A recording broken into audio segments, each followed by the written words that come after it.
தம்பி வாடா வாடா. இங்க வரு. சும்மா எங்க முதலமைச்சரை பத்தி புத்தம் சொல்லிக்கிட்டே ஊர்வரம் தெரியக்கூடாது.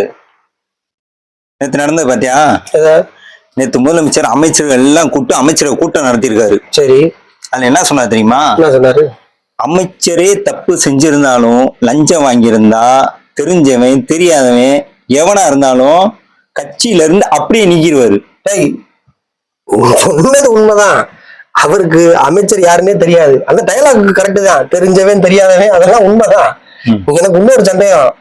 நீங்க தான் எங்க கூட்டம் போட்டாலுமே பத்திரிகையாளர் உள்ள விட மாட்டீங்களே, இந்த நியூஸ் உங்களுக்கு யாரு சொன்னது? நாங்க என்ன திமுக சக்தியா? தூய சக்திடா நாங்க. சரி, என்ன பண்ணீங்க தூய சக்தி? இப்பெல்லாம் யாரையும் உள்ள எல்லாம் விட்டு நாங்க சொன்னோம். வெளியே வந்து எல்லாம் அப்படியே உள்ள வெளியே சொல்லிடுவோம்ல நாங்க உள்ள நடந்தத. உங்க தூய சக்தி லட்சணம் தெரியுமா?